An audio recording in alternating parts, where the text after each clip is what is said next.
Welcome, everybody, to Freelance Writing Direct. I'm your host, Estelle Erasmus, the author of Writing That Gets Noticed, Find Your Voice, Become a Better Storyteller, Get Published, which was named by Poets and Writers a best book for writers.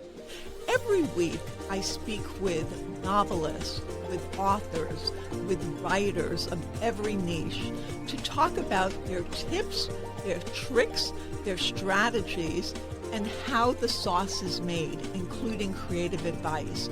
I'll talk about essays and articles and share my own experience from 3 decades of publishing. So join me every week and grow your business and build your craft with Freelance Writing Direct. And don't forget to subscribe, rate, and review on iTunes. And follow along on Substack, where I share special clips for subscribers only at estelleserasmus.substack.com. Welcome, everybody, to this episode of Freelance Writing Direct. I'm your host, Estelle Erasmus, and today I have Carolyn Roy-Bornstein with us, and she wrote the book, A Prescription for Burnout, Restorative Writing for Healthcare Professionals. And I want to tell you a little bit about Carolyn. She's a board-certified pediatrician and a former registered nurse.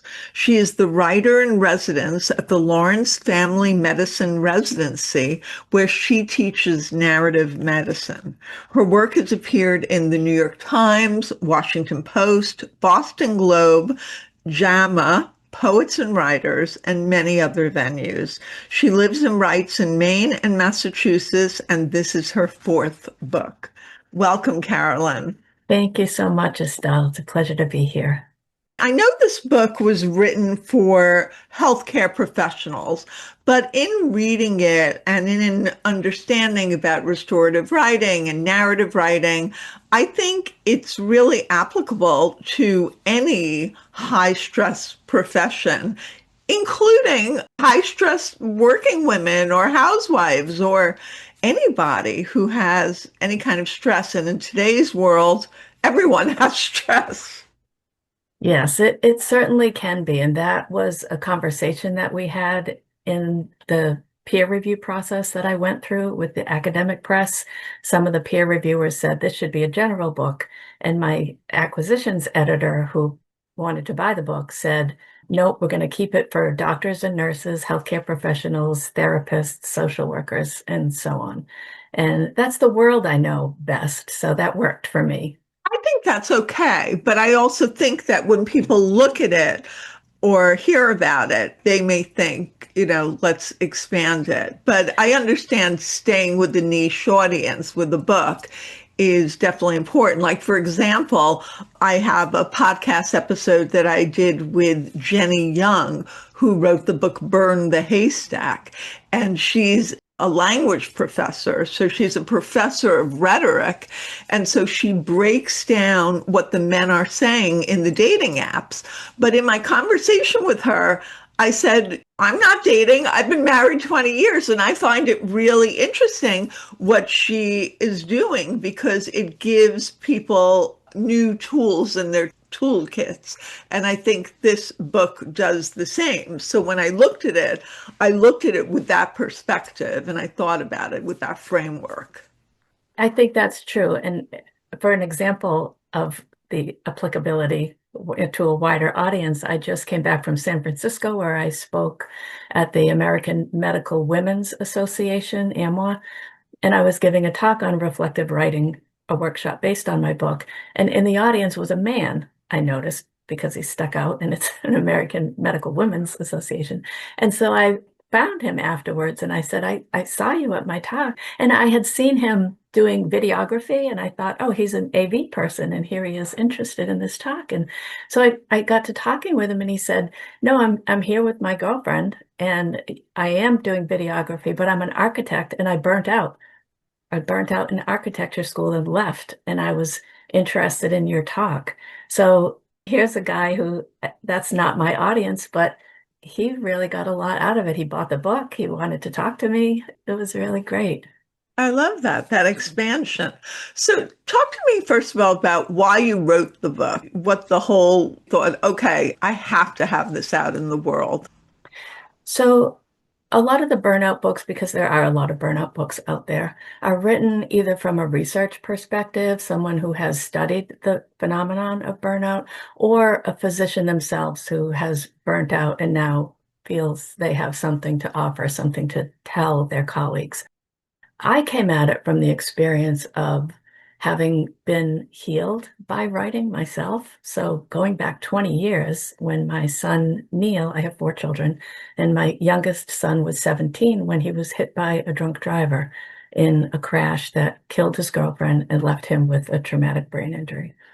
And I think it's not hyperbolic to say that writing saved me during that time. It was a place that I could put my anger at the drunk driver. I could process this loss and grief that I felt, which, by the way, was difficult because in many ways the journal was my only friend because being the mother of the child who did not die left me with sort of an ambiguous loss, with sort of a disenfranchised grief, so to speak. So I didn't feel comfortable talking about Neil's, he got an 800 on his SATs and now he's needs learning accommodations when he's alive. And I know that and I'm grateful for that, but I really needed a place to process all the rest of it. And I did it on the page. And so fast forward 10 years. And I really was evangelical about writing as a healing modality, a healing tool. And I did a lot of work for the Brain Injury Association, going around speaking, and people came up to me, they connected. And I felt like through sharing our stories, we connect. James Pennebaker, who is sort of the father of expressive writing, said, writing is pain turned to language and language turned to connection.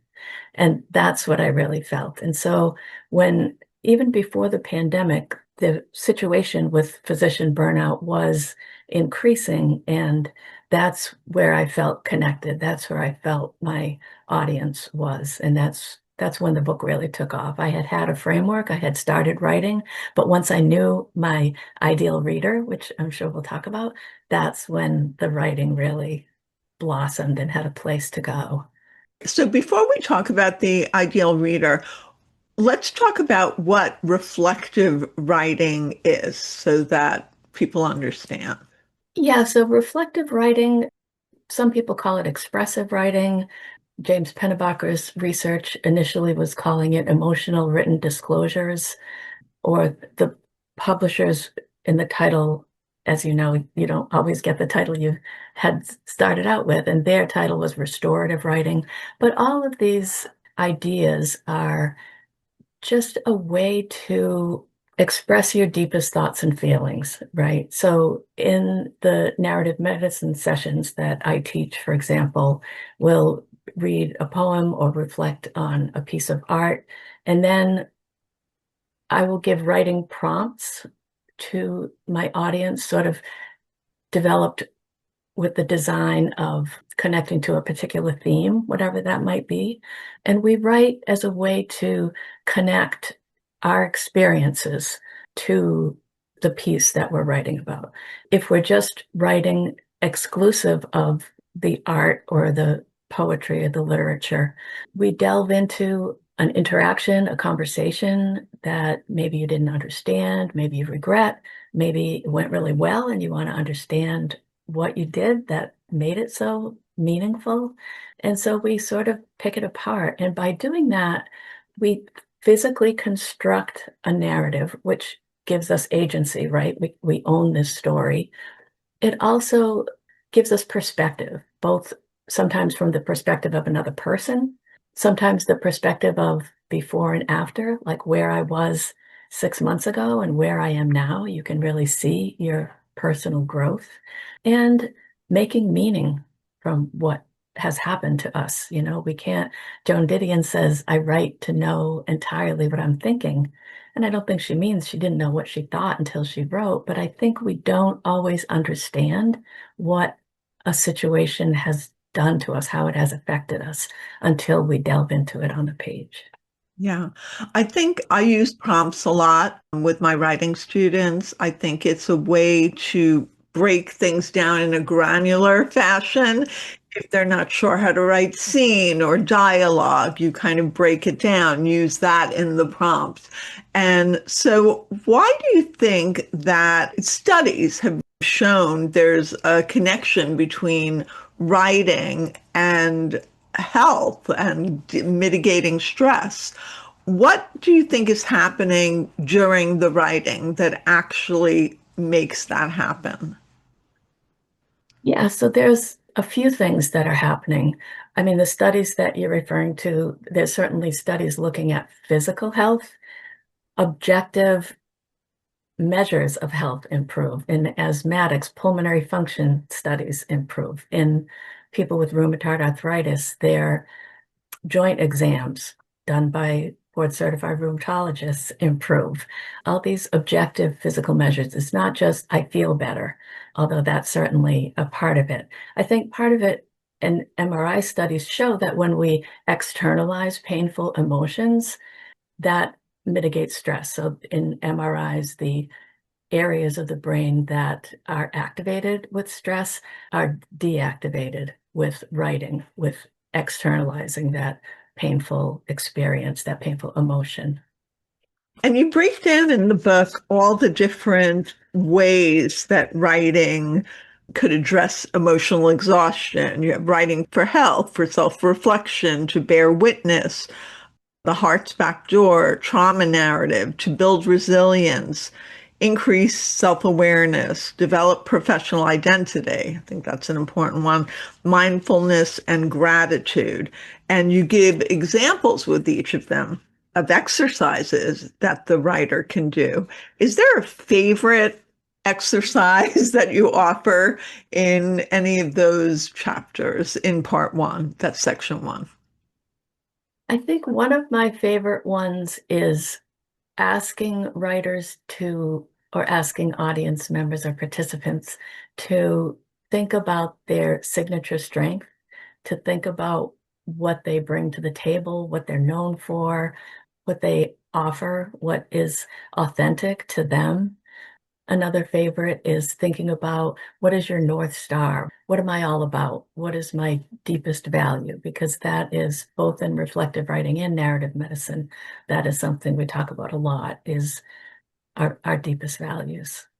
So, doctors, nurses, people in really high level, stressful jobs, the medical field can be exhausted. What's an easy place for them to start, even doing a little bit of the reflective writing you talk about here? Well, the studies show as little as writing 15 minutes a day can have some of these benefits that we spoke about. 15 minutes a day for 4 consecutive days, and those benefits are still there 6 months out in follow-up studies. So it can be that little. In the book, I'm aiming towards a daily writing reflective practice, which it doesn't have to be. Whatever you can manage is good. But what I like to start with physically, emotionally exhausted participants, readers, is to think about bearing witness, right? To think about we do bear witness to a great deal of suffering every day in our clinical lives, right? And caregivers, family caregivers do as well. Estelle, your father was ill. As a family caregiver, that was stressful to watch that suffering, to bear that suffering. And I think we're taught that we need to. Rita Sharon, who coined the term narrative medicine, who teaches narrative medicine at Columbia University, she talks about doctors needing to develop a porousness, a permeability, so we can absorb patient stories. But we also need to figure out how to let go of that suffering that doesn't belong to us, that is the patient's or is the family caregivers. And writing can be that filter that back door to our hearts that I speak about in the book, that we open our hearts to take in these stories, but we have to figure out how to let go of them too. And the page is a really good way to let go of them because it also allows us to hold on to the wisdom, the meaning that we gain from that interaction. Yeah, that's really important. I've worked with some physicians and some people work in hospice, and they're carrying a lot of the weight of other people's stories. So it's even therapeutic for them to write their stories because it's like, okay, I have stories too, because I'm carrying the weight of all the sadness and the grief and all that.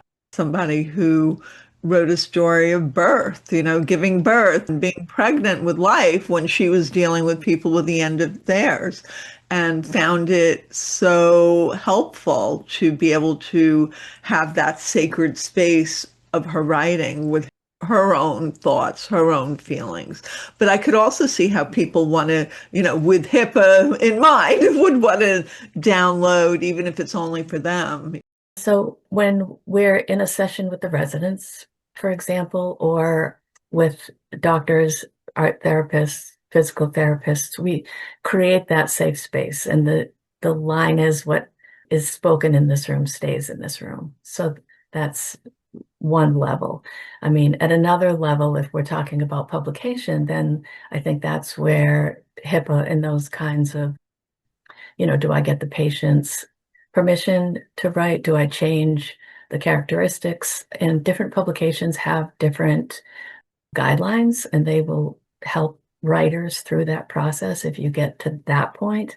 I think at the level of reflective writing to mitigate burnout, I think just creating that safe space, that privacy, that trust, that sacred space, as you called it, I think that's what we're dealing with. Yeah, it makes a difference. You talked earlier about it going through the peer review process because it's published by Johns Hopkins. Can you talk a little bit about that? Because I don't think people are that aware that certain university presses, there has to be a peer-reviewed process and what that is. Right. Nor was I until I had this book acquired. So I had an agent, and the agent pitched the book with my book proposal, and it was picked up of interest to the acquisitions editor at Johns Hopkins. So the first level that she has to do is she has to get permission from a small committee to even go any further. They have to look at the book or look at the proposal, which is just 5 chapters of the book and the whole marketing section and all the rest, to decide if it can go further. So it passed that. Then she had to go to the sales and marketing team and propose it. And the sales and marketing team had some reservations. They said it's very niche, as you said. And my editor went to bat and they said, how are you going to market this? And she said, just like we do any other book. And she somehow convinced the sales and marketing team that it was a worthwhile endeavor. And then it gets to peer review. And what peer review is a number of faculty members at the university, anywhere from 2 to 5, read the manuscript. And it was more of a manuscript at that point, not just the proposal. And there's a form that they have to fill out with like 9 or 10 questions about, and the last question is, do you think we should take the book? But it was, does the author have authenticity? What experience does the author have that gives them the expertise to do this? Are the citations relevant and timely and so forth? And they get to write out all their reservations and all the things they really liked about the book. And what the writer has to do, what I have to do, is write out a reader response. And I have to answer to each of those criticisms and praises and describe exactly how I'm going to change the book or not change the book based on their assessment. Can you share like one example that you feel comfortable sharing that you did make some adjustments? Yeah. Sure. Well, I was going to share one that I didn't make an adjustment. A couple of the chapters, they wanted more recent citations, and I said, I can certainly do that, but these are the reasons why I am including ones that may seem to you like they're from the 1990s, and I understand, or the early 2000s, and I understand that's not recent, but these are seminal works. But then you need notes. Every chapter has, I had that in my book too. I counted it up and I read 250-ish articles and 50 books cover to cover to do this. So that was an example of the citations. There was also, when we talk about structure, the book is structured in 3 sections based on Christina Maslach's Dimensions of Burnout. And then each of those sections has 10 chapters. So there's 30 chapters. And the reason I did it that way is that's how I write. I write short chapters. I'm comfortable with it. I know myself. So to reach the word count, that was how I designed it. But I also had a goal of designing an online 30-day course as a companion to the book. And so 30 chapters would be a prompt a day, a chapter a day. So I had reasons for wanting to do that. And one of the reviewers wanted me to combine some of the chapters, and I did not want to do that. And so as long as I explained why I didn't want to do that, it flew. It was fine. I like that. I mean, that was very forward thinking of you to have the 30 chapters based on 30-day program. And did you, in fact, end up creating that 30-day program, or is it in the works? I'm in the process, yeah. But someone at the American Medical Women's Association said to me, wow, 30 chapters. So residency is 3 years. So a chapter a month. This could be a really good book for our curriculum, our wellness curriculum. And I have 2, one fellowship program and one narrative medicine program using the book as either a core text or a recommended text. So that is another reason that that structure worked. That's great. And the way that you broke down the chapter headings, section 2 was countering cynicism, and then section 3 was restoring self-efficacy. Why did you make the decision to break it into those particular parts? So I was thinking of the reader's journey, the reader's transformative journey. And you know, Estelle, but maybe your listeners don't. So, for example, when you're writing fiction, it's the protagonist, right? That's on a journey. There's a quest, there's a want, a need, there are obstacles, there are stakes, right? When you're writing a memoir, you are the protagonist. I know you're writing a memoir now, so you are the protagonist in your story, and there are struggles and there are obstacles that you overcome, and we, the readers, are rooting for you. When you're writing prescriptive nonfiction, like this book, A Prescription for Burnout, the reader is on a journey. The reader has a problem that you're solving, has a question that you're answering. So when you think about the ideal reader, I'm thinking of a physician who is near the end of retirement, but not quite ready to retire, really doesn't want to learn how to do that bedside ultrasound, just wants to quit, but has so much more to give, loves the field of medicine, wants to love it like he did long ago, or the just finishing fellowship OBGYN who thought things would get better when she finished residency and fellowship, and it's just harder, and there's teaching, and there's committee work, and there's debt, and I can't quit now. So thinking of that person, and then at the end, so that getting back to the structure, you mentioned we started with the physical stress. What does it do to the body? The trauma narrative, the vicarious stress, the secondary trauma that physicians go through when they sit with their patients.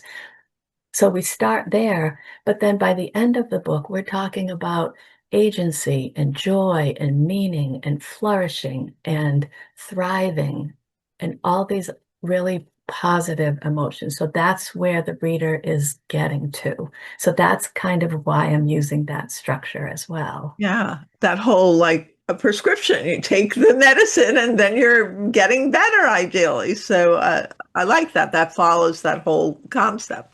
So who would your ideal reader be for this book?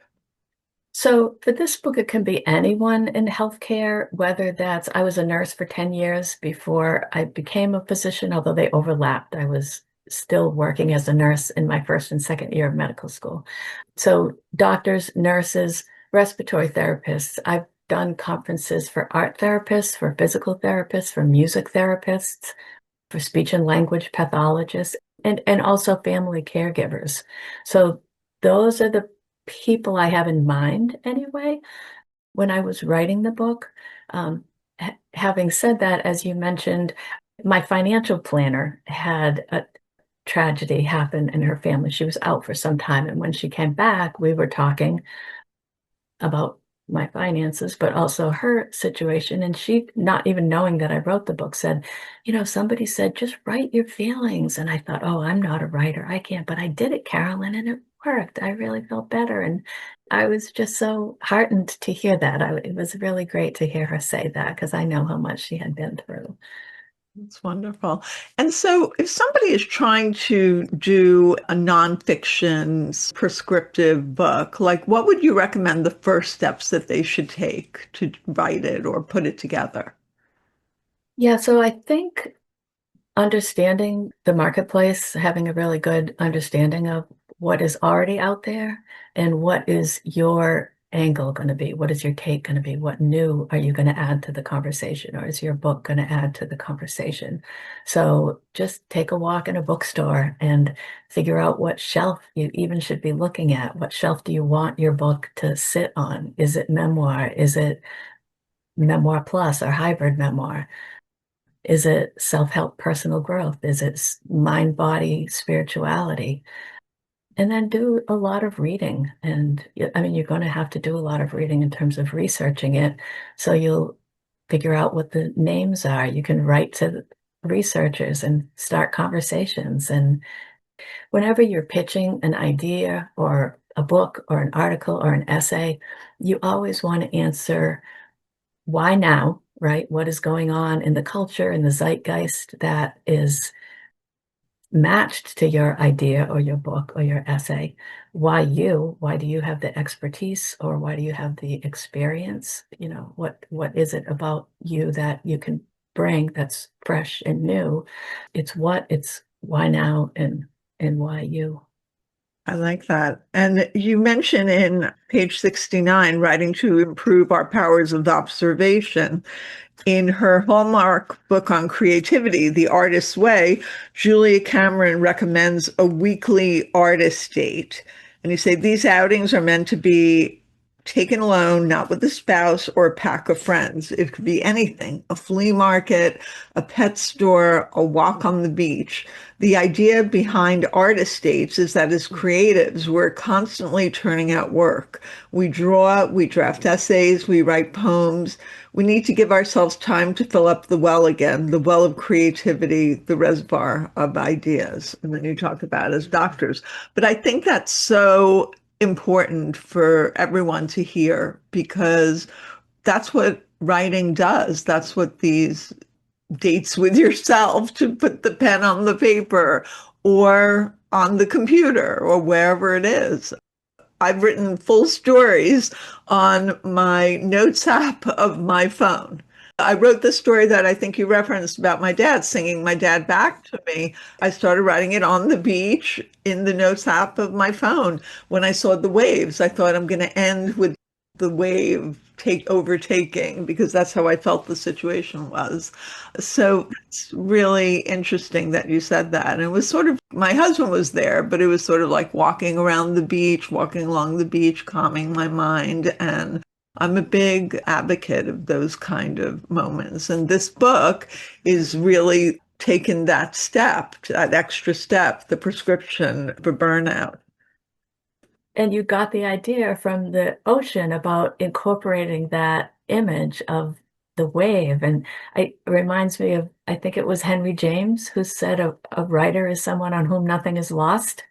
So just being out there in the world, even without your phone or your pen, and just having those images come to you. The same thing happened to me driving in a torrential rainstorm. I was writing a story about a woman in the early stages of dementia and her family getting quite concerned. And she's trying to explain to her family what it's like. And I was really stuck on that because it's kind of the ending of the story.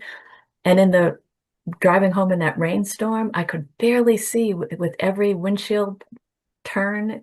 I could see for like a second. And then I thought, that's what she's going to use. That's how she's going to explain her dementia. She can only have this tiny second of clarity, like a windshield.